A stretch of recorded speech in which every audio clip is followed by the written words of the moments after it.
The rifle was already raised when Hester Turner stepped out of the farmhouse door into the blinding August sun, and the man holding it had eyes the color of a winter storm, cold, gray, and utterly unforgiving.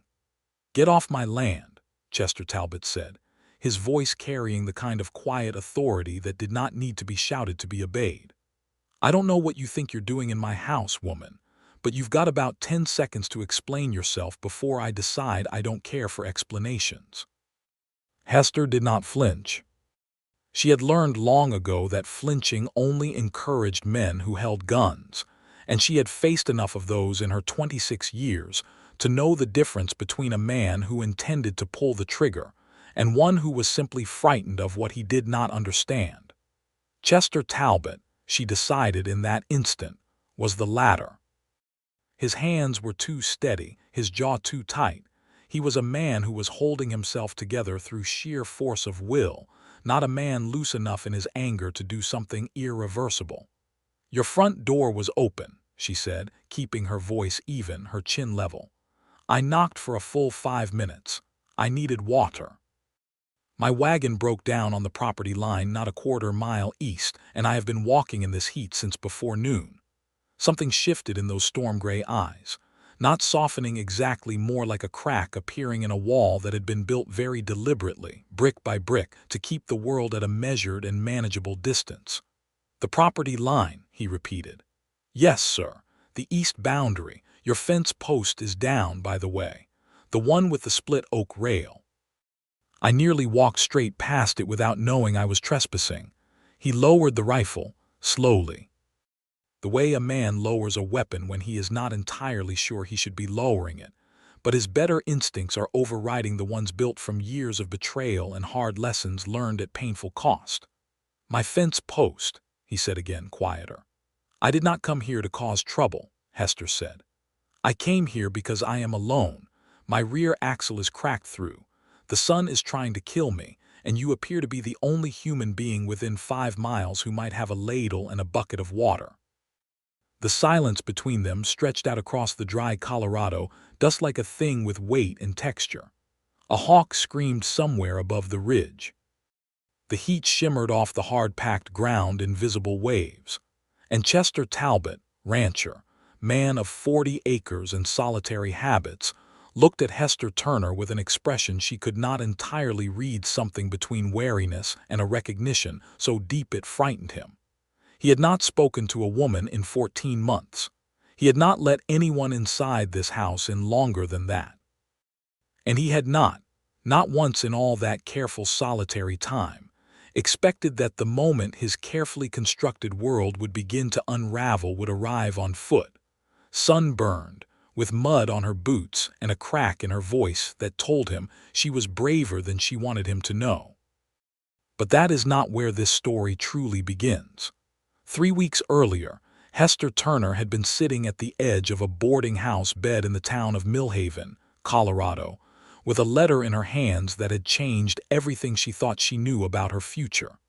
The letter was from her uncle, Edmund Turner, the only family she had left after her mother's death 2 years prior.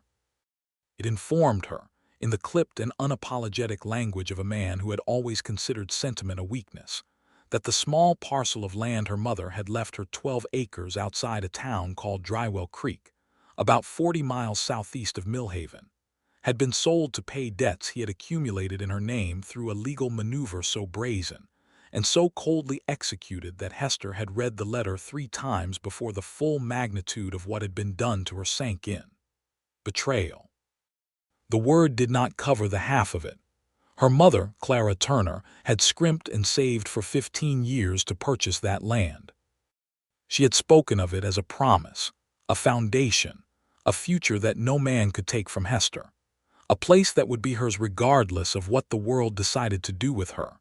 And Edmund had taken it, used her name on documents she had never signed, exploited a legal loophole that the Colorado territorial courts had not yet closed, and lined his own pockets with the proceeds while Hester was 2 days' ride away working as a seamstress in Millhaven to save money for her journey home.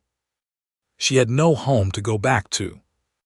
What she had was a wagon she had paid $30 for from a farmer outside town, a solid-looking vehicle that turned out to have concealed rot in one of its rear axle supports, a fact she would not discover until it gave out beneath her on a dry, rutted road cutting across the eastern Colorado grasslands, leaving her stranded with a trunk full of her mother's belongings, a small coin purse, a canteen that had run dry 2 hours prior, and a determination that had been tested so many times in her life that it had stopped feeling like courage and started feeling like simple stubbornness.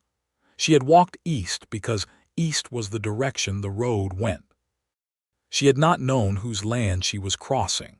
She had not known that the split fence post marking the eastern boundary of the Talbot Ranch was a boundary that Chester Talbot had not allowed anyone to cross in over a year. She had not known any of it. But she had crossed it anyway, and knocked on a door that was standing open because Chester had left it that way when he went out to check the south pasture that morning, and helped herself to a ladle of water from the bucket on the kitchen table. And that was where he had found her when he came back, standing in his kitchen with her eyes closed and water running down her chin, and an expression on her face that was so nakedly completely exhausted that it had frightened him straight out to the porch to get his rifle before he had thought it through. Now he stood on the porch looking at her, rifle at his side, and said the 5 words she had not expected. "Come inside. I'll get you more." The interior of the Talbot farmhouse was spare in the way that long solitude makes things spare, not dirty, not neglected, but stripped of anything soft or unnecessary. There were no curtains on the windows. There was no rug on the floor. There was a table with 2 chairs, a cook stove, a shelf of canned goods and dried beans, a rifle rack on the wall with 2 additional guns, and in the far corner, unexpectedly, a shelf of books. A dozen of them at least, some with cracked spines that spoke of repeated reading, some with titles in languages Hester recognized as Latin from her schooling days. She noticed the books immediately. She noticed because they were the one element of the room that did not fit the story she had already started constructing in her mind about the man who lived here, a hard, closed, solitary cattleman who had no use for anything that did not serve a practical function. Books did not fit that story. Chester filled a tin cup from a clay pitcher and set it on the table without ceremony. Hester sat down and drank it in 3 long swallows, and then sat with the empty cup between her hands and felt the room settle around her in the particular way that rooms settle when you are very tired and the first real relief from danger has arrived. "You said the axle cracked," Chester said. He had not sat down. He was standing at the window, his back half turned to her, looking out at the yard. "Clear through the right rear," she said. "I noticed it pulling left about 5 miles back, but I thought it might be the road. It gave out on the flat stretch east of the big draw." "I know the stretch," he said. "Road's rough there. County never grades it." "No," she agreed. He was quiet for a moment. Then he said, "Where are you headed?" It was a simple question. It should have had a simple answer. Hester opened her mouth to give the automatic response she had been carrying like a rehearsed line. She was heading to Drywell Creek, to her land, to start over, and then stopped, because none of that was true anymore, and the effort of maintaining the lie of a destination she no longer had felt suddenly, in her exhaustion, like more than she could manage. "I was heading to Drywell Creek," she said instead. "But the reason I was going there no longer exists, so I suppose the honest answer is that I don't know." Chester turned from the window and looked at her directly for the first time since he had lowered the rifle. It was a long look, measured and quiet, and Hester had the disconcerting sensation of being read, not judged, not assessed for threat or usefulness, but actually read the way she read the words on a page for their meaning beneath the surface. "Land trouble," he said. She laughed before she could stop herself. It was not a happy laugh. "You could call it that. Someone take it from you." The accuracy of it landed on her like a stone in still water. "My uncle," she said. "Through means I'm still trying to understand fully, but yes, it's gone." He said nothing for a moment. Then he picked up her tin cup, refilled it, and set it back in front of her. It was not a grand gesture. It was barely a gesture at all. but it was the first time anyone had done anything kind for Hester Turner in so long that she had to look at the table for a moment to make sure her face was not doing anything she would regret. "The axle will need a smith," he said. "Nearest one is in Daltrey, that's 12 miles west." "I know. I can ride out tomorrow and assess what's needed. If it's just the axle housing and not the wheel itself, a good smith can replace it in a day." Hester looked up. "Why would you do that?" The question surprised him. She could see that. He had not expected to be asked to explain an act of basic human decency, and the fact that she had asked it told him something about the world she had been living in and the kinds of men who had been populating it. "Because it's the right thing to do," he said. And then, as if the sentence had cost him something and he needed to re-establish the terms of the arrangement before it cost him more, "You can sleep in the barn. It's clean. I have a cot out there I use in the summer when it's too hot in the house." "I'm not going to argue with you about the cot," Hester said, "but I want to be useful while I'm here. I'm not accustomed to charity." Something moved across his face. "It's not charity," he said. "A person's wagon breaks down on your land, you help fix it. That's just sense." "All right," Hester said. "Then we understand each other." The barn, as he had said, was clean. Better than clean, it was organized with the same spare precision as the house, every tool in its place, the stalls swept, the hay stored in neat stacks. 3 horses watched her from their stalls with the mild, uncomplicated interest of horses who were well cared for and knew it.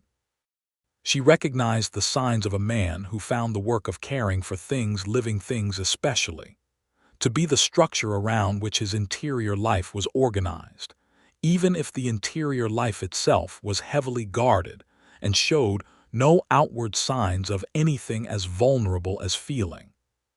She lay down on the cot Chester had indicated, under a single wool blanket that smelled of cedar and clean air, and thought about her situation with the methodical practicality she had cultivated as armor against despair. Her wagon needed repair. Chester Talbot appeared to be a man of his word, or at least a man who was troubled by the idea of not being one. She had enough money in her coin purse to pay the smith for parts if not for labor. After that, she would need to decide where to go, and she had no answer to that question yet. But she was not dead. She was not sleeping in the open. She was not entirely without options. She fell asleep faster than she expected, and she dreamed of the cracked fence post and the hawk screaming above the ridge, and Chester Talbot's eyes in the moment before he lowered his rifle, gray and winter cold, and underneath it all, something that looked very much like longing. The morning arrived in the particular way that Colorado mornings arrived in August, cool and luminous for approximately 40 minutes before the sun got serious, and everything became dry and bright and relentless. Hester was awake before full light. She found a hand pump at the side of the barn, washed her face and hands, straightened her clothes as best she could, and had discovered the farmhouse kitchen fire already started, and a cast iron pot of coffee already on the stove when Chester appeared from the direction of the south pasture, hat in hand, wiping his forehead with the back of his wrist. He stopped when he saw her at the stove. "You didn't have to do that," he said. "I know," she said, "but I was awake and the fire was cold and I found the coffee tin. I hope that's all right." He hung his hat on the peg beside the door. "It's all right," he said. They drank coffee at the table in a silence that was not uncomfortable, or rather, it was uncomfortable, but in the particular way of 2 people who are both trying very hard not to acknowledge something they have both already felt. Hester was aware of him the way you are aware of a fire, not looking directly at it, but always knowing exactly where it is. "I'll ride out to the wagon this morning," he said. "You can come or stay." "I'll come," she said. "It's my wagon." He nodded as if this were obvious, and he respected her for it. They rode east on 2 of the horses from the barn, Hester on a steady-tempered bay mare Chester called Rosie, Chester on his own horse, a rangy gray gelding named Pike, whose confident, ground-covering stride told the whole story of the miles they had covered together. Chester rode the way men rode who had grown up on horseback, which was to say that he barely seemed to ride at all, just sat there, as if the motion of the animal beneath him was an extension of his own body's thinking. The wagon was exactly where Hester had left it, tilted sharply to the right where the cracked axle had given way, her trunk still strapped to the bed. Chester dismounted and examined the damage in silence, running his hand along the undercarriage with the careful attention of someone who understands mechanical things in his hands as well as in his head. "Housing's cracked clean through," he said, "but the wheel itself is fine and the bed frame is solid. This is a fixable problem." "Good," Hester said. "The timber in this axle is poor quality," he added, glancing up at her. "This would have given out sooner or later regardless of the road." "The man I bought it from was not entirely honest," she said, without any particular bitterness. She had catalogued the dishonesty already and filed it alongside Edmund Turner's betrayal and several other items in the long, organized inventory of ways the world had been less than truthful with her. It did not help to dwell. It helped to keep moving. "I'll ride to Daltrey tomorrow and have Ned Simmons come out with what he needs," Chester said. "He'll want to see it firsthand before he hauls parts. It'll take a day to arrange, a day for the repair. You're looking at 3 days minimum before you're moving again. 3 days. Hester looked out at the grassland around them, gold and rolling, the sky enormous above it, and thought about what 3 days meant. 3 days in Chester Talbot's barn. 3 days of morning coffee and careful silence and those gray eyes watching her when she was not looking, which she was quite certain they did, just as her own eyes watched him when he was turned away. "I'll be useful," she said. "You already said that." "I meant it both times." He almost smiled. She caught the edge of it before it fully retreated, just the faintest crease at the corner of his mouth, gone before it had entirely arrived. She filed that too. They secured the wagon as best they could, covered the trunk with the canvas tarpaulin from the wagon bed, and rode back. Chester spent the afternoon repairing the split fence post she had mentioned, and Hester, having asked permission and received a wordless gesture toward the kitchen she took as assent, used the dry goods she found to put together a proper meal for the first time in what felt like weeks. She made salt pork and biscuits and a pot of beans with the dried chilies she found hanging on a cord by the window, and when Chester came in at dusk and stopped in the kitchen doorway and breathed in the smell of actual cooking with an expression on his face that was so unguarded she almost looked away, she understood something important about the depth of his isolation. This man had been alone for a very long time. They ate at the table. The silence this time was different, warmer somehow, the silence of two people who have shared a meal and are letting the simple human fact of that settle over them like something they had not known they were cold without. "Where are you from?" he asked finally. It was the first personal question he had asked directly. "Missouri," she said, "outside of Columbia. My mother and I moved to Millhaven when I was 19 after my father died." "What brought you to Colorado?" "My mother's land, I told you." "Yes," he said, "the land that's gone now." "Yes." He turned his tin cup in slow circles on the table surface. A habitual gesture. She was beginning to think something his hands did when his mind was working on something he was not yet sure he wanted to say out loud. "What will you do?" he asked. "I haven't decided yet," she said honestly. "I have some skills. I can sew. I can teach. I was schooled well enough to teach reading and arithmetic to children. There are towns in the territory that need teachers badly. I'll find something."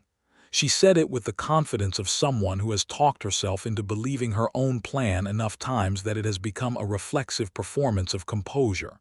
Chester watched her for a moment. "That's brave," he said. Hester blinked. "People keep telling me I'm brave. I think they mean they feel sorry for me and can't think of anything more useful to say." "No," he said, and his voice was quiet and very direct. "I mean it. Starting over alone takes a particular kind of nerve. I know." She looked at him. The two words hung between them, "I know," and she understood that she was not the only one at this table with a history of secrets and hard beginnings, and a life that had been forced into a shape that did not match the original plan. "You started over too?" she asked. He was quiet for a long moment. Then, "This wasn't always my land. I bought it 4 years ago. I came here from Texas with $60 and a horse and a particular intention to put as much distance as possible between myself and the life I'd been living." "What kind of life?" she asked, and she asked it gently, the way you ask things you actually want to know and are not simply filling silence with. He looked at her. Then he looked at the table. "The kind that ends badly for everyone involved," he said, "if you don't leave it in time." She did not press him.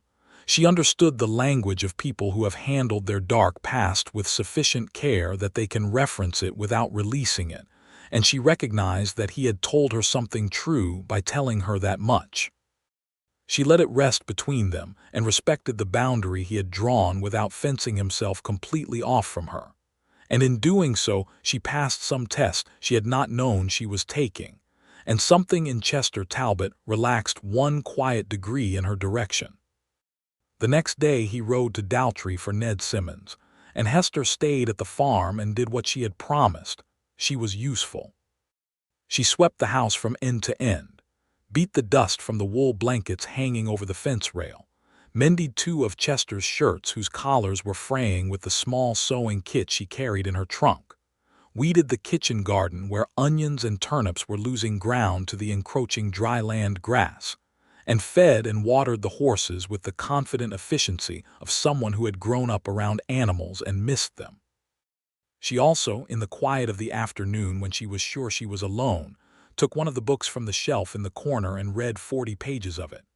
It was a collection of English poetry, well worn, the margins of several pages filled in careful pencil script, not notes exactly, more like responses, one person's mind in private conversation with another person long dead. The handwriting was Chester's. She recognized it from the supply list she had seen pinned to the kitchen wall. She put the book back exactly where she had found it. But she thought about those penciled margins for the rest of the day, and what they said about the man who had filled them, and she thought that the story she was constructing in her mind about Chester Talbot was becoming much more interesting and much more complicated than she had initially assumed. He came back at dusk, with Ned Simmons following at a distance on a wagon loaded with axle timber and tools.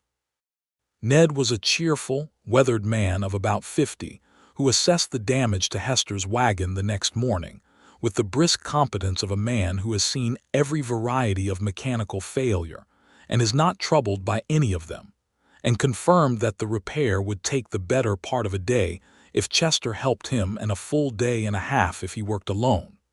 Chester helped him. Hester watched them work from the shade of the single cottonwood tree near the road, and she could not have said with certainty at what precise moment her careful practical assessment of Chester Talbot, as a useful and essentially decent stranger, began its transformation into something she was not sure she had words for yet. But she suspected it was somewhere between the moment she watched him lift a timber beam without apparent difficulty, and the moment she heard him say something quiet to Ned Simmons that made the older man laugh hard enough to have to put down his tools for a moment. Because the laugh meant Chester had a humor she had not yet seen, kept like the books and the penciled margins, stored in a private place, but genuinely and warmly there. That evening, Ned Simmons accepted the supper Hester cooked and the place in the barn she offered, and over the meal he talked with the comfortable volubility of a man who spends most of his days in a forge and is therefore hungry for conversation. And he told stories about Daltrey and the territory and the state of the roads and the summer drought. And through it all Chester sat across the table from Hester, and every time she glanced at him, she found him already looking at her. Not with the measuring wariness of that first day, but with something quieter and more complicated and more vulnerable that he was not, she thought, entirely aware he was showing. After Ned had turned in and the dishes were done, she and Chester stood on the porch in the cooling dark and listened to the night sounds of the grassland, the cicadas and the occasional call of a nightjar, and somewhere far away the low creak of wind through the cottonwood, and it was the most natural and comfortable silence she had stood inside in years. "The wagon should be ready by midday tomorrow," Chester said. "Yes," she said. "You'll be able to move on." The words were neutral. The tone was not entirely. She turned to look at him and found him looking out at the dark rather than at her. And she saw it again, that crack in the wall, wider now, the longing behind it more visible. And she understood suddenly that this man was not going to say what he actually meant, because he had spent 14 months building a discipline of not saying what he meant to anyone. And that discipline was not going to give way in a single conversation without some help. "I don't actually know where I'm moving on to," she said. "I told you that. You mentioned teaching. I mentioned it as a possibility. I don't have a position. I don't have a destination. I have a repaired wagon and a coin purse and the clothes on my back, more or less." She paused. "I'm not saying that to be dramatic. I'm just being factually accurate." Chester was quiet for a moment. Then he said, with the careful precision of a man choosing every word, "There's no school in Daltrey. The town's been trying to recruit a teacher for 2 years. They've got 30 children and no schoolhouse yet, but they're building one. Marjorie Holt, who runs the boarding house there, is on the school committee. She's the one to speak to." Hester looked at him. "You're telling me there's a position 2 days' ride from here?" "I'm telling you there might be a position 12 miles from here," he corrected, and the correction was so precise that she understood it was not accidental. "12 miles," she said. "Yes." The word settled between them with the weight of everything neither of them was saying yet, and Hester felt something in her chest loosen from a long tightness she had almost forgotten was there. She looked out at the dark grassland and the enormous Colorado sky blazing with stars, and thought about the land that had been taken from her, and her mother who was gone, and the boarding house bed in Millhaven where she had read Edmund's letter, and felt the floor go out from under her. And she thought that sometimes the thing that is taken from you is the thing that was always pointing you in the wrong direction. And the road that breaks your axle is the road that leads you somewhere the road you were planning to take never would have gone. She did not say any of this aloud. She was not quite ready for that yet, and neither was he. "Thank you," she said. "I'll speak to Marjorie Holt." In the morning, while Ned Simmons finished the final work on the wagon, something happened that neither of them had anticipated, and that changed the cautious and careful atmosphere of the Talbot farmstead with the abruptness of a summer storm coming up over the ridge. A rider arrived from the east at speed, a young man, maybe 20, on a lathered horse, pulling up in the yard with a look of urgency that tightened Chester's whole body into attention before the man had dismounted. "Chester Talbot," the young man said. "Yes, word from Daltrey. Sheriff Beaumont asked me to ride out. There's a man named Edmund Turner been in town since yesterday asking about a woman traveling alone with a wagon. Says she's his niece and she's carrying stolen property that belongs to him. Beaumont wanted you to know, account of a woman's wagon being broke down in the stretch." The name hit Hester like cold water. She had gone completely still. She was standing at the corner of the house and she had heard every word. Chester turned and looked at her. She looked back at him, and she could see in his face the moment of choice, the moment where a man who has no reason to involve himself in a stranger's trouble can either step aside or step forward. He looked at the young man. "You tell Sheriff Beaumont that the woman in question is on my land of her own accord and there's no stolen property here. And you tell Edmund Turner that if he rides onto my land uninvited he will be trespassing, and I take trespassing seriously." The young man looked uncertain. "He's got a document, sir. Some kind of legal paper." "This is still the Colorado Territory," Chester said, "and it is still the case that a man's land is his and I answer to the sheriff and the territorial court and nobody else. You ride back and give Beaumont my message." The young man went. Chester turned to Hester. She was standing with her hands clasped together in front of her, and her face was doing the thing she had described to herself as not flinching, very controlled, very composed, but beneath it something that was both furious and afraid. "Tell me about Edmund Turner," he said. She told him. All of it, the land, the legal maneuver, the letter, the 15 years of her mother's savings dissolved into her uncle's debt by documents she had never signed. She told it flatly and without drama, because the plain facts were dramatic enough without embellishment. And she watched Chester's expression as she spoke move from careful neutrality to something considerably less neutral. "He filed papers in your name," Chester said when she finished. "Yes. Without your knowledge or signature, without either. And he's now claiming you have his property." His jaw was tight. "That's not a legal claim, that's a trap. He's hoping to recover from you whatever he's afraid you might do, whether that's filing a complaint against him or simply having knowledge of what he did that could expose him." Hester had thought this too. "He knows I know what he did," she said. "He sent me that letter not because he had to, but because he wanted me to know he had won. Men like him need the person they've hurt to know it. And now that I know it, I suppose he's decided the only safe thing to do is discredit me before I can cause him any trouble." "Do you have the letter he sent?" Chester asked. "In my trunk." "Can I see it?" She retrieved it. He read it twice slowly, and when he was done he folded it with precise care and handed it back to her. "This letter is the documentation of an admission," he said. "He described what he did in writing because he expected you to be powerless to act on it. He didn't account for the possibility that you'd have the sense to keep it." "I keep everything," Hester said. "My mother taught me that." Chester looked at her for a long moment. "There's a territorial judge in Denver," he said. "He comes through Daltrey twice a year. His name is Harlan Cross, and he is a man who does not have a lot of patience for the particular kind of fraud your uncle committed. The next circuit is in 6 weeks. 6 weeks. Hester turned this over. "You know him? Judge Cross." "I testified before him once," Chester said. "4 years ago when I bought this land and the previous owner tried to dispute the title after the fact.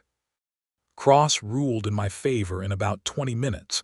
He knows his land law. And you think I'd have a case? I think the letter your uncle sent you, combined with a sworn statement from you about the original deed your mother held, and the fact that no one can produce a signed document with your actual signature, gives you a better case than your uncle will be comfortable with." Hester was quiet for a long moment. She was recalculating. She was, in the ordered machinery of her very capable mind, running the numbers on a situation she had filed under irrecoverable and finding that it might not be irrecoverable at all, or at least, that the attempt to recover it was worth making. "Why are you doing this?" she asked. Again the question. She could not seem to stop asking it. Chester met her eyes. This time he did not give the simple answer. "Because what was done to you is wrong," he said. "And I have had things done to me that were wrong, and no one was standing at my fence line when it happened to tell me there might be a way to address it. So, it was not a declaration. It was barely an explanation. But it was the most personal and unguarded thing he had said to her, and Hester heard the hidden history in it, the dark past that had driven him from Texas to Colorado with $60 and a horse, and an intention to put distance between himself and a life that had been about to end badly. And she did not press it, but she heard it. Ned Simmons finished the wagon at noon, collected his fee with cheerful good grace, and headed back to Daltrey. The wagon sat repaired and ready in the yard. Hester's trunk was loaded. Her horse Rosie, who she had borrowed for the assessment trip and who she was going to have to return, stood saddled at the hitching post. She should go. She stood in the yard and looked at the farmhouse and then at Chester, who was leaning against the corral fence with his hat pushed back on his head and his arms crossed, and an expression that was trying to be neutral and was not quite achieving it. "I'll speak to Marjorie Holt," she said. "Good," he said. "And I'll look into Judge Cross and the circuit schedule. The dates posted at the Daltrey courthouse." "Yes," she hesitated. "Will you—" She stopped. He looked at her. "Will I what?" "If Edmund Turner comes out here, will you send word?" It was a practical question. It was also not entirely a practical question, because what she was really asking was whether there was a channel of communication she could maintain, whether this strange and tender and guarded thing that had grown up in 3 days on this dry Colorado land was going to have a thread to hold it together across 12 miles. "I'll send word," he said. "You can send word too if you need to." "All right," she said. She climbed up to the wagon seat and gathered the reins. She was 3 yards down the track toward the road when she heard him say her name for the first time. Not miss, not woman, her name, Hester, in a voice that was lower and quieter than his usual speaking voice, the voice a person uses when they are saying something they did not entirely plan to say. She turned on the seat and looked back at him. He was still at the fence. He had uncrossed his arms. He looked for just a moment like a man standing at the edge of something he might be about to step back from, and then like a man who had decided not to. "The poetry book on the shelf," he said. "The one with the blue cover." She felt a rush of warmth that she was glad the distance probably prevented him from seeing on her face.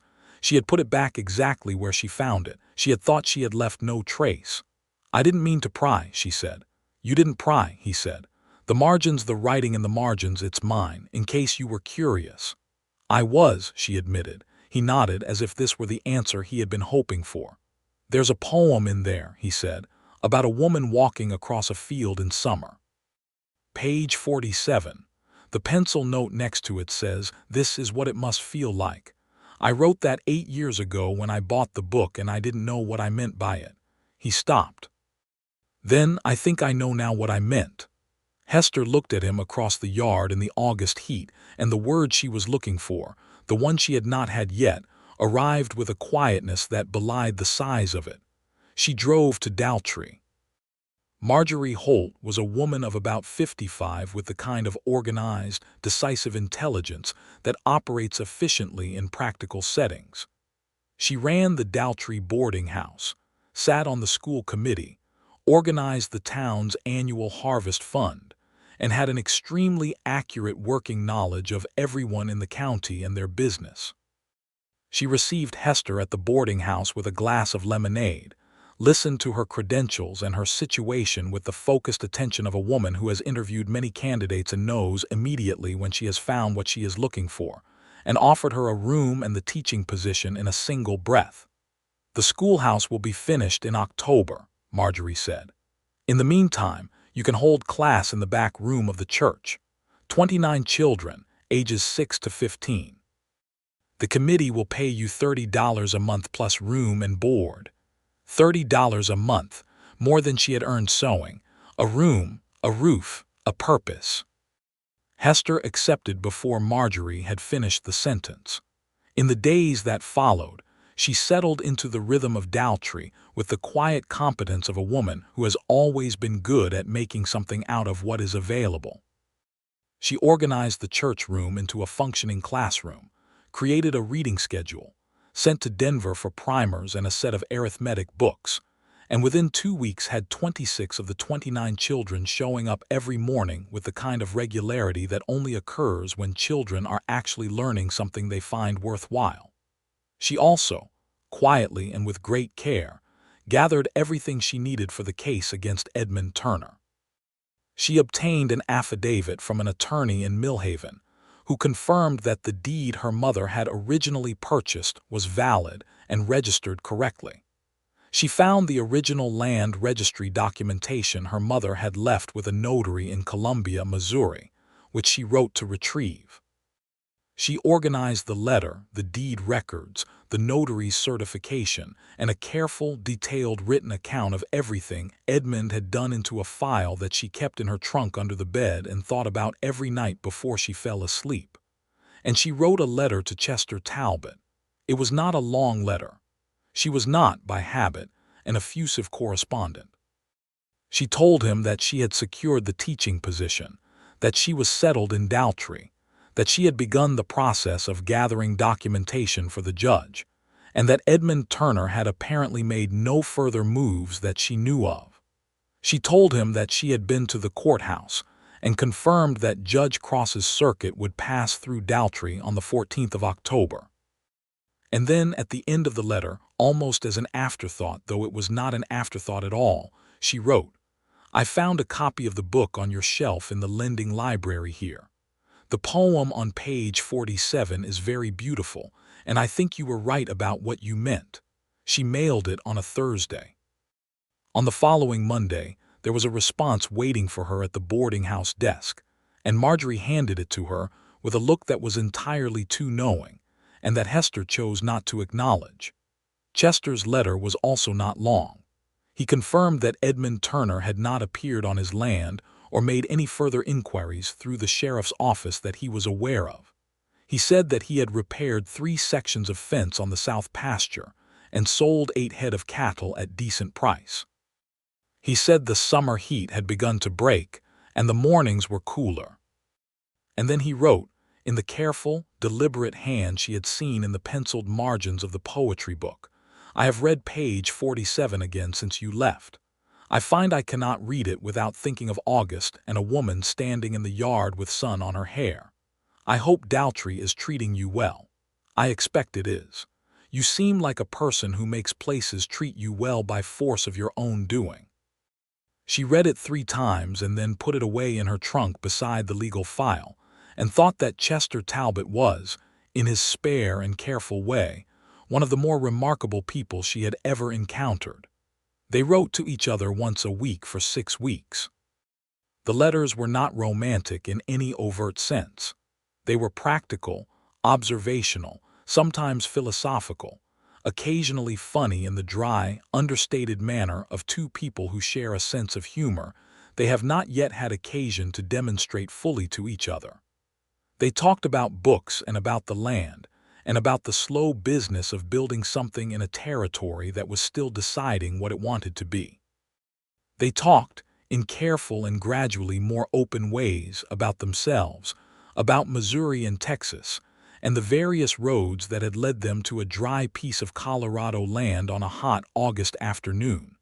He told her, in pieces spread across several letters, about Texas. He had worked cattle for a ranching operation owned by a man named Hargrove, a man of significant wealth and correspondingly significant ruthlessness, and he had worked his way up to the position of foreman through 7 years of honest labor. And then Hargrove had accused him of a theft equipment, cattle, money, that Chester had not committed, and had done it in the presence of witnesses and with documentation fabricated by a man on his payroll. And Chester had understood in the moment of the accusation that this was a trap, that the hidden motive behind it was to reclaim the portion of the herd profits Chester was legitimately owed under a verbal agreement that Hargrove had no intention of honoring, and that if he stayed to fight it he would be fighting a man with more money, more connections, and more willingness to lie than Chester could match. So he had left, with what he had in the night, on his own horse, and never gone back. And it had cost him 7 years of work and a legitimate debt owed him, and it had left a mark, the kind of mark that makes a man build walls around himself with the careful, systematic thoroughness of someone who understands exactly what happens when you trust the wrong person with something you cannot afford to lose. He had not told another person this story since he arrived in Colorado. He told Hester across 6 letters, 1 piece at a time, watching in her responses to see what she would do with it, and what she did with it was this. She did not pity him, she did not minimize it, she did not tell him he should have done anything differently, and she did not use it as an opening to tell her own story in comparison. She simply said, in a letter that was longer than usual, "I am sorry that was done to you. You did what you had to do, and what you built from what you had left says more about who you are than what was taken from you says about anything." Chester had read that sentence 6 times. He had not written anything in the margins of anything for several days after that, because the only thing he wanted to write down was something he had not quite decided he was ready to commit to paper yet. The 14th of October arrived on a clear, cold morning with frost on the Daltrey rooftops, and the cottonwoods along the creek road already turning amber and gold. Judge Harlan Cross arrived the afternoon before on the stage from Denver and set up his temporary court in the Daltrey meeting hall, and the following morning Hester Turner, in her best dress with her hair pinned and her file of documents tucked under her arm, stood before him and made her case. Chester was there. He had ridden in from the ranch the day before and was sitting in the second row. He had not announced he was coming. He simply arrived, and when Hester turned from the judge's table and saw him there in his good jacket with his hat in his lap and his gray eyes steady and level, she felt something in her chest arrange itself into a shape that felt very much like certainty. The case took 2 hours. Edmund Turner had not appeared, having apparently calculated that the journey from Millhaven to Daltrey was not worth the risk of standing before a territorial judge with his fabricated documents, and a niece who had, against all his expectations, kept his letter and obtained a certified copy of her mother's original land deed. The attorney Hester had engaged from Daltrey represented her, and Judge Cross reviewed the documentation with the focused, unhurried attention of a man who has been reading land fraud cases for 30 years and finds this one fairly unambiguous. His ruling was this: the sale of Clara Turner's land, executed in the name of Hester Turner without her documented consent or signature, was void. The property was to revert to Hester's ownership. Edmund Turner was to be ordered to appear before the court and account for the proceeds of the fraudulent sale. The outstanding legal record would be forwarded to the circuit court in Denver. Hester stood in the meeting hall while the judge's clerk processed the paperwork, and she felt the thing that had been tightly wound inside her chest since she read Edmund's letter in the Millhaven boarding house, the compressed weight of the injustice of it. The theft of her mother's 15 years of saving begin, very slowly and very deliberately, to release. Chester was beside her before she had quite found her footing. Not touching her, he was careful and respectful, and she understood that about him by now, but close enough that she could feel the warmth of his presence like a banked fire. "Well done," he said quietly. "You helped," she said. "I pointed you in a direction. You walked it yourself." She looked at him. The meeting hall was clearing around them, people filing out into the October morning, the judge already moving to his next case. The light through the long windows was the warm amber of late autumn, and it caught the gray of Chester's eyes and found other colors in them that she had not seen before: green, she thought, and a warmer brown underneath, and the whole complex human depth of a person who has been seen properly, maybe for the first time in a long while. "Chester," she said. "Yes," he said, and the yes was an answer to more than his name. "I want to go back to Drywell Creek," she said. "Now that the land is mine again, I want to see it. I want to see what my mother bought."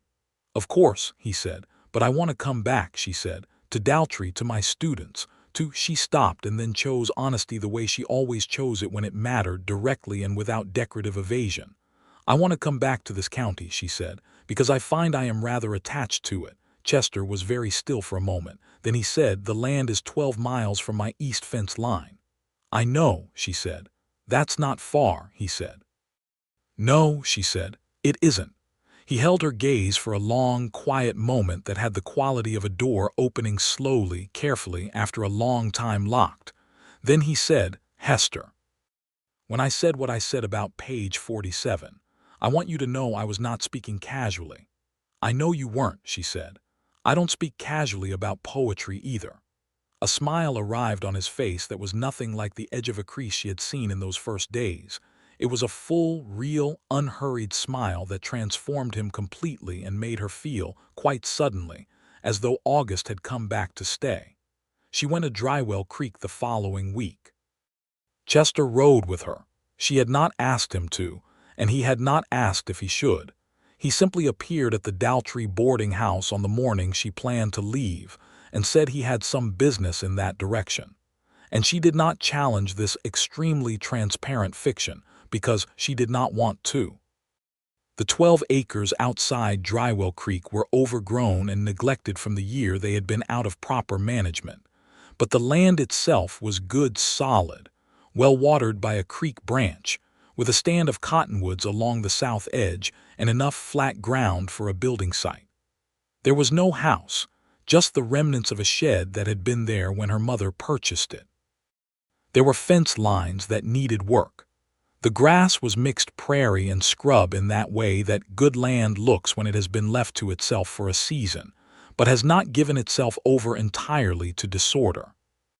Hester stood at the edge of it in the October wind with her coat buttoned and her hair coming loose from its pins, and she felt the presence of her mother in the land the way you feel a person you loved in the smell of something they wore, or the weight of an object they handled diffuse and specific at the same time, everywhere and nowhere.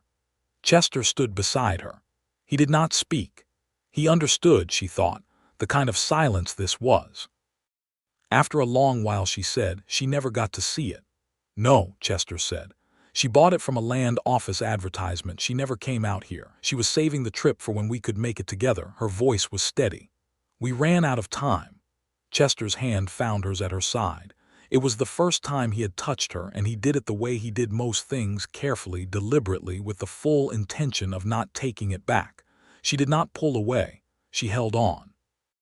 They stood like that for a long time, looking at 12 acres of Colorado land that had been a mother's promise and a daughter's stolen future, and was now, in the autumn light, beginning to be something else, something that did not have a name yet but had the feeling of a beginning. She taught through the autumn in the newly completed Daltrey schoolhouse, and it was a good teaching. The children were bright and responsive, and the kind of mixed, vivid group you only get on the frontier, where children of farmers and tradespeople and cowboys, and the occasional Ute family who had chosen to engage with the town on their own careful terms, all sat in the same room and looked at the same letters on the same chalk board and discovered, gradually, that they were more alike than the world outside the schoolroom suggested. Chester came to Daltrey every Saturday. He had reasons supply runs, business with the grain merchant, a standing appointment with the farrier. The reasons were transparent to everyone, including him.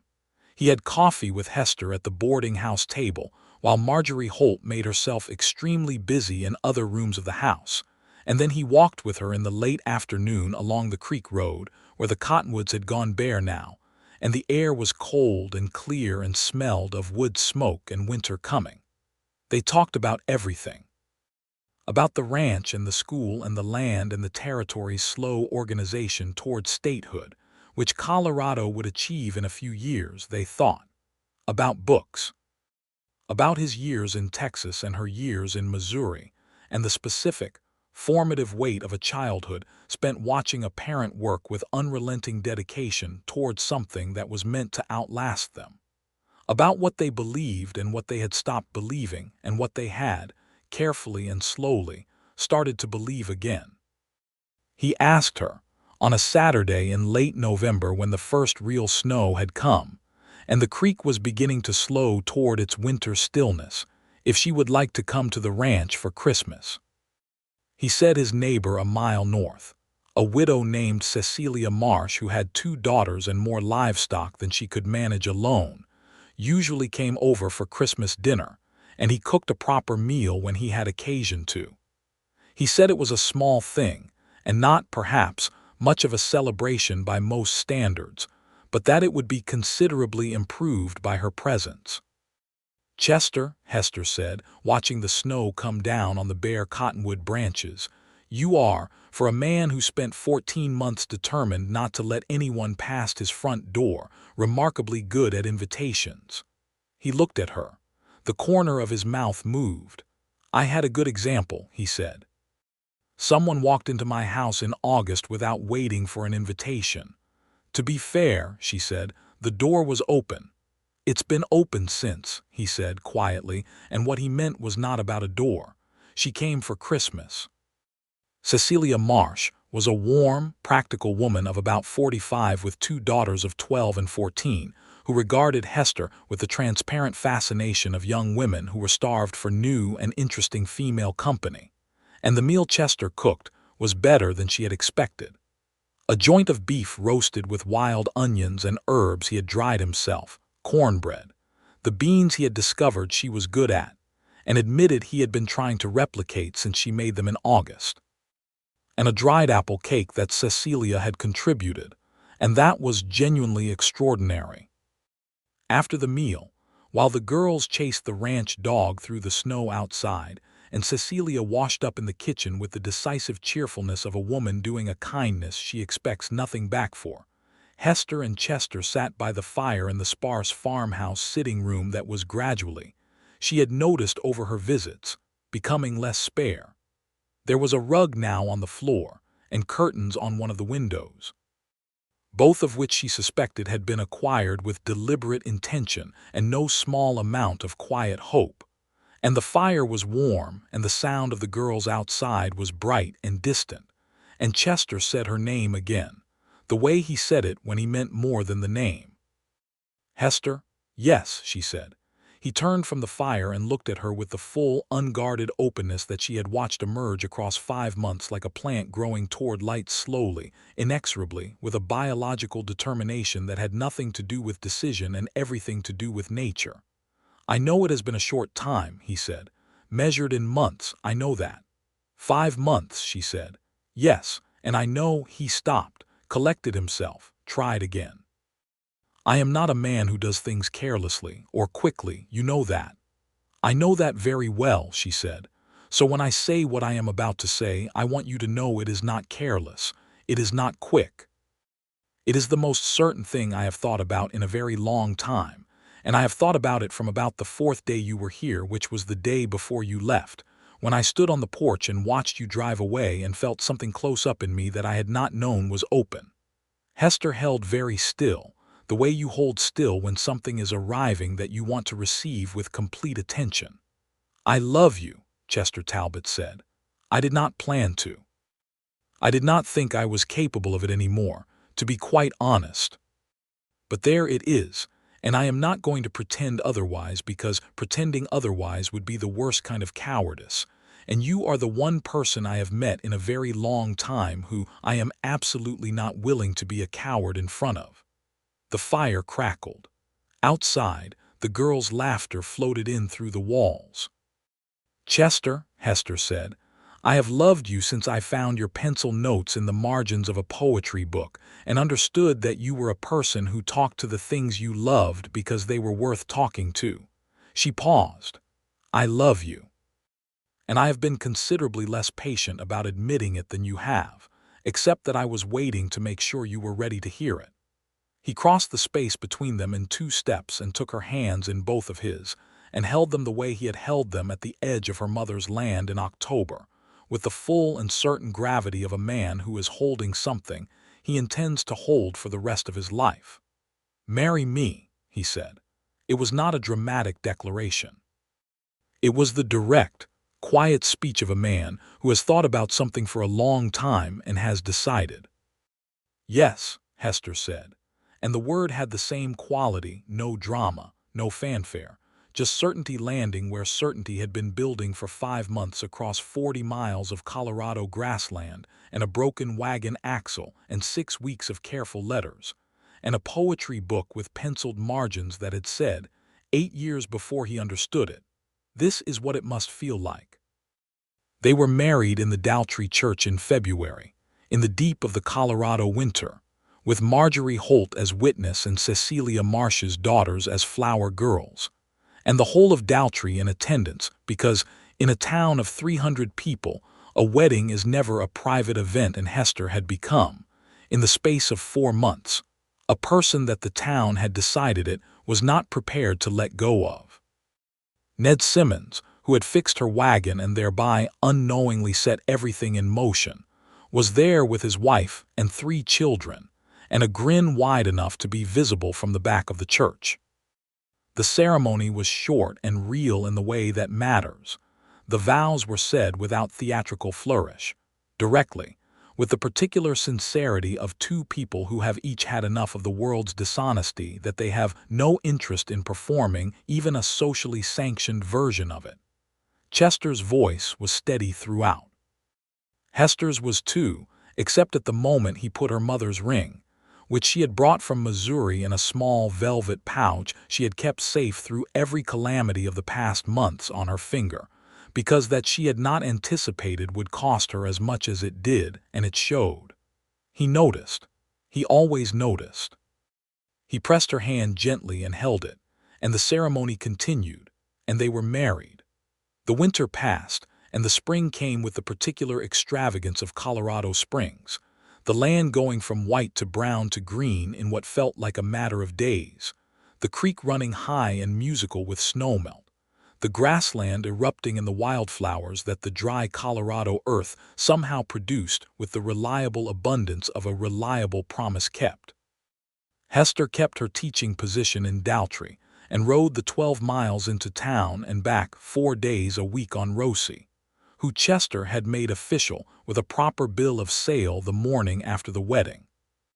He had presented it at breakfast with no ceremony whatsoever, simply laid it on the table beside her coffee, and she had looked at him over the rim of the cup and said, "You gave me a horse for a wedding present," and he had said, "You'd been borrowing her for 7 months. It seemed dishonest to go on calling it borrowing." She had kept the bill of sale in the frame of the bedroom mirror. The land at Drywell Creek they worked on together through the spring. Not to build a house there, they had decided, since the Talbot Ranch was established and practical, and there was no reason to start over 12 miles away when there was already a working property, but to bring it back to productive order, to fence it properly, to let it be what her mother had intended it to be.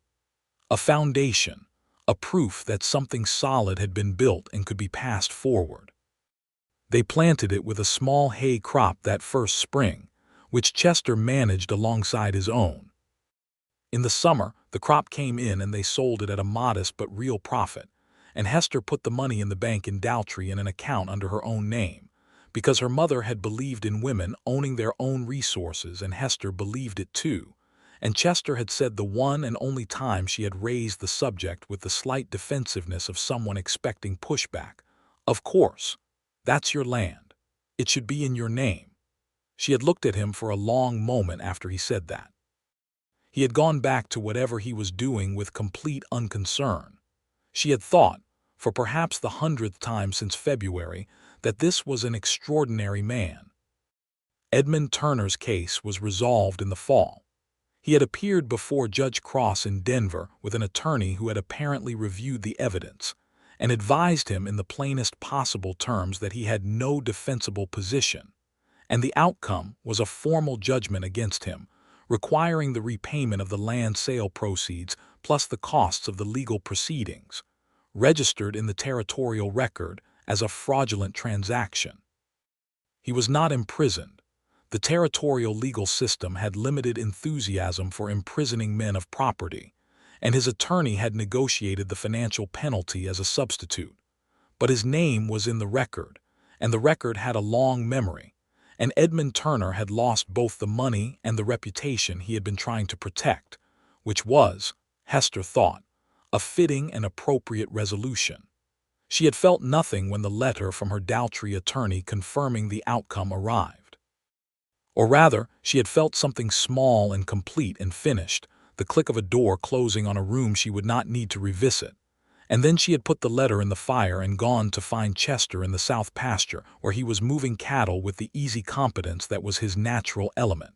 And she had watched him from the fence and thought that she was, in the way that cannot be performed or approximated, entirely happy. He had seen her at the fence and ridden over. Good news. He said, reading her face with the accuracy of a man who has been reading it carefully for over a year. "The case is done," she said. "Edmund's lost." He looked at her for a moment. "How do you feel?" "Done with it," she said simply. He nodded. "Good," he said. Then quietly, "Your mother would be pleased about all of it." Hester looked at the south pasture and the October sky above it and the mountains in the far distance with their first snow of the season glittering on the peaks, and thought that her mother would indeed be pleased. Not because the land had been recovered or the justice had been done, though Clara Turner would have been glad of both, but because Hester had found her way to this particular fence, in this particular light, with this particular man riding toward her across his own honest ground. Yes, she said, she would. In the spring of the second year, their son was born. They named him Calvin, Chester's father's name, which Chester offered with the slight formality of a man raising something precious from a private place, and Hester accepted with the understanding of everything it meant. Calvin Turner Talbot arrived in April with a considerable voice and a head of dark hair, and the gray eyes that made Chester look at him with an expression of such complete, undisguised wonder that Hester, who had not cried at her own wedding, had to look at the ceiling for a moment. Calvin was a ranching baby. He grew up in the particular way of children raised on land that is being worked, surrounded by the rhythms of animals and seasons and the constant purposeful activity of two parents who were each, in their own way, building something. He had Hester's stubbornness and Chester's quietness and neither of their patience, which was an interesting combination, and kept them both thoroughly occupied. When Calvin was 2, Hester reduced her teaching to 3 days a week and trained the young woman who had been her assistant, a sharp-minded 20-year-old named Ada Foss, whose family had settled near Daltrey the year before, to take over the 4th day. When Calvin was 3, Hester was expecting again, and this time the child who arrived in October was a girl, dark-eyed and fierce from the first hour, who they named Clara after the woman whose 15 years of saving had, in the most roundabout and consequential way imaginable, led to all of this. Clara Turner Talbot was, from the moment she could express an opinion, entirely ungovernable by anyone except her brother, who she adored, and her father, who she had measured from infancy and found worthy. She had Hester's direct, level gaze and Chester's exact way with words quiet but precise, with an accuracy that could be startling in a child, and she was the one who, at age 5, located Chester's poetry book on the shelf and brought it to Hester and demanded to know what the pencil writing in the margin said.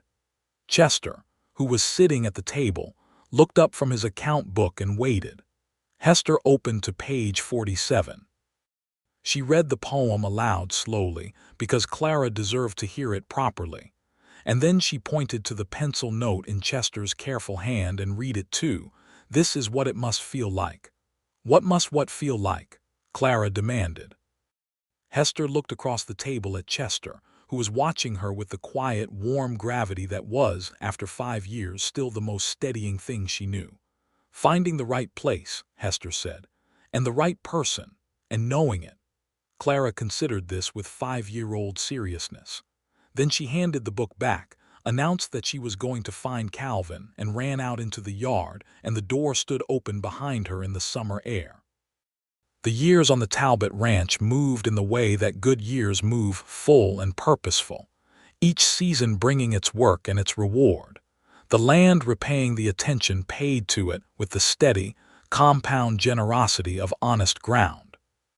Chester expanded the herd by careful degrees, selling well in the years the markets held and holding tight in the years they did not, managing the ranch with the same methodical intelligence he brought to everything he valued. The south pasture fence was repaired annually so that it never again had a split post that went unnoticed. The east boundary was marked with sound oak rails. The farmhouse grew, not grandly, but genuinely, with a proper bedroom added for the children and a covered porch across the front, where the evenings were spent in the summer in the cooling air, reading or talking or simply sitting together in the comfortable silence of people who no longer need to fill every quiet moment with words because the quiet itself is a kind of communication. Hester taught in Daltrey until the school had grown large enough to require 2 full-time teachers, at which point she trained Ada Foss to the role and stepped back with the satisfaction of a person who has done a thing thoroughly and is ready to do the next thing thoroughly. The next thing was the Drywell Creek land, which she managed herself with Chester's help, rotating crops and hay in a pattern that kept the soil productive and the income modest but real. She had an arrangement with 2 other small landholders in the area that allowed them to share equipment and labor in the planting and harvest seasons, which Chester had thought was a fine idea, and had helped her negotiate with the kind of steady, credible authority that comes from being genuinely respected by the people around you. Calvin grew into a lanky, thoughtful young man who had his father's facility with horses and animals, and who had, by the age of 12, decided firmly and apparently irrevocably that he intended to ranch, a decision both his parents received with the composed acceptance of people who have never believed in overriding a child's genuine nature. He was good with the livestock in an instinctive way that reminded Hester, watching him, of the way Chester moved with the animals, the calm certainty of someone who communicates with living things on a frequency that does not require words. Clara, who grew up watching her brother decide his future with such easy conviction, took longer and more circuitous routes through her possibilities. She wanted to teach like her mother, then to be a lawyer like the one who had helped with Edmund Turner's case, then to run a newspaper. A plan she held with particular tenacity for the better part of 3 years, until she encountered the work of the women who were beginning to organize around suffrage and land rights in the territory, and announced with the absolute authority of a 14-year-old, who has found her thing, that this was what she intended to do with her life. Chester had looked at her across the supper table with an expression that was equal parts pride and the mild resignation of a man who recognizes his own character, reflected back at him in a way he had not fully anticipated. "You'll be formidable," he said. "I know," said Clara, without false modesty. Hester had looked at her daughter and felt the particular, brilliant ache of watching a person become fully themselves. The letter from Edmund Turner arrived the autumn Clara was 15, and Calvin was 17. It was not a threatening letter or a manipulative one. It was a short, factual, rather meager communication from a man who had apparently decided in his old age that some kind of accounting was in order. He said he was ill. He said he had done wrong by her and by her mother's memory, and that he knew it. He did not ask for forgiveness, which Hester found she preferred to the alternative. He simply stated the fact of the wrong and said he thought she should know he had not forgotten it. She read the letter at the kitchen table with Chester sitting across from her, and when she was done she folded it and thought for a moment. "What do you want to do with it?" Chester asked. "Acknowledge it," she said, "and nothing more." She wrote back a short letter that said, "I received your letter. I understand what you are saying. I have made a good life from what you tried to take, and I hope the knowledge of that brings you whatever it brings you." She did not say she forgave him because she was not certain that was true, and she had never found value in saying things that were not true. But she did not have hatred for him either, just a clear-eyed accounting of what had been done and what had been made from the rubble of it, and a complete absence of the need for him to validate either. She sealed the letter and sent it, and she did not think much about Edmund Turner after that. The winter Calvin turned 20.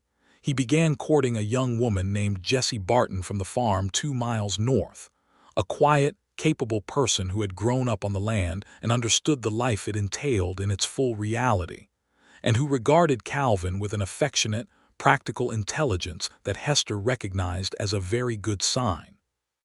Chester said nothing about the courtship except, to Hester in the privacy of their room, that Jessie Barton had good hands and a good eye for animals, which was Chester's version of an enthusiastic endorsement.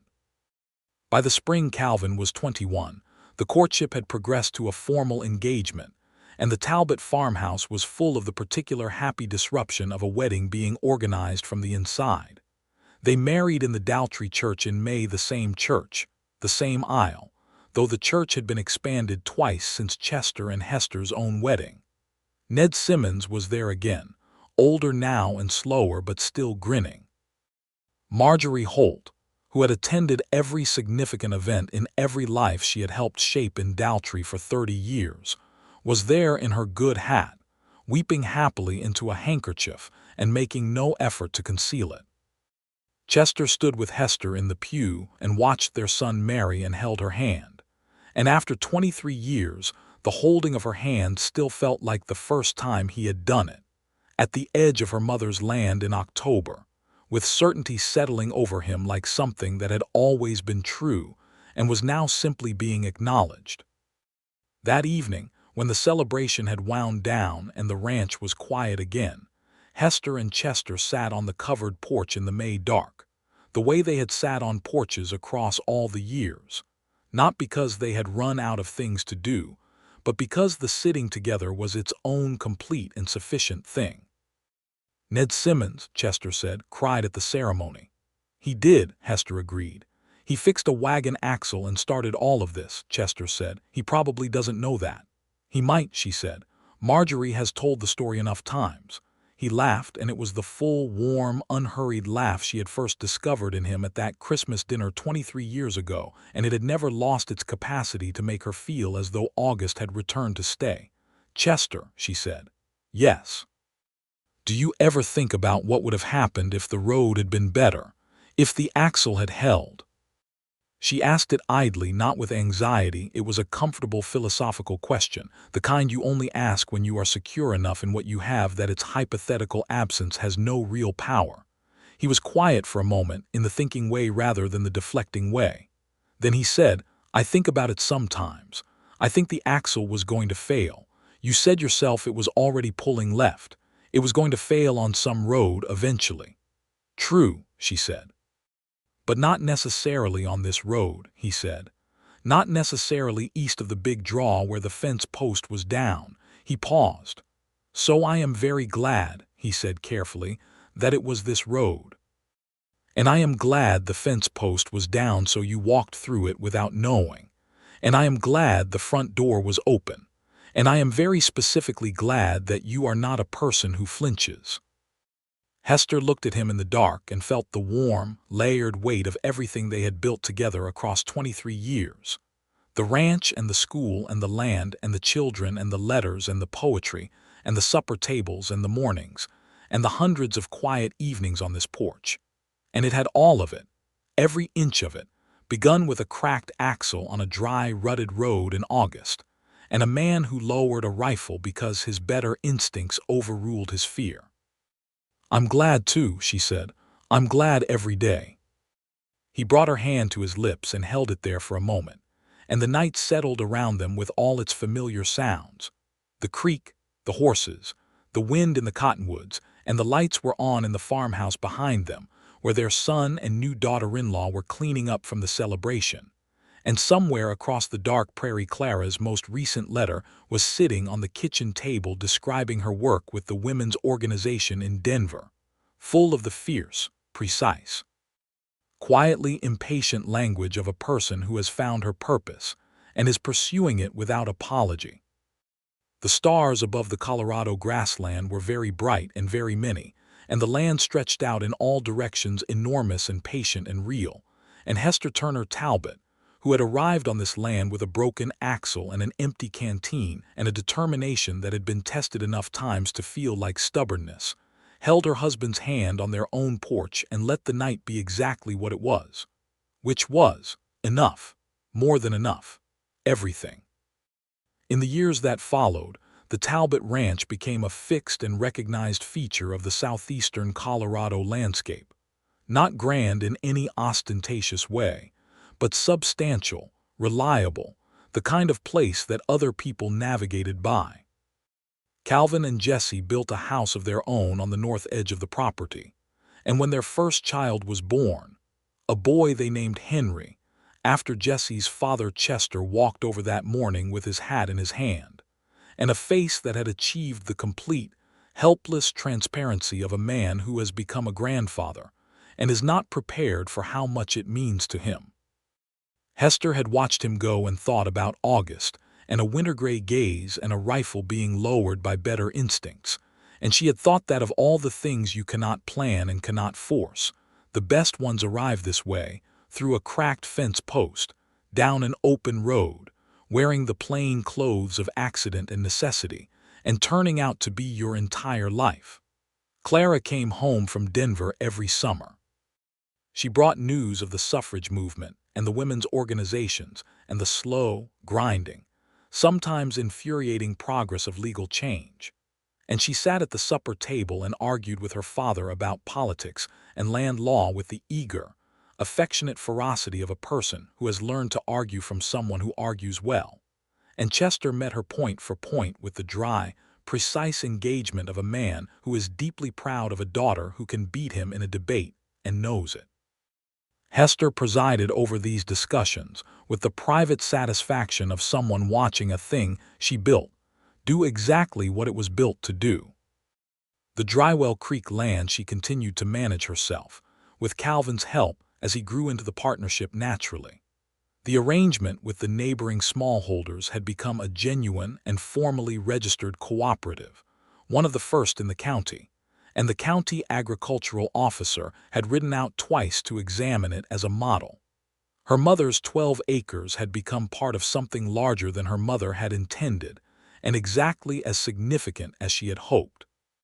Chester, at 60, still rode his land every day.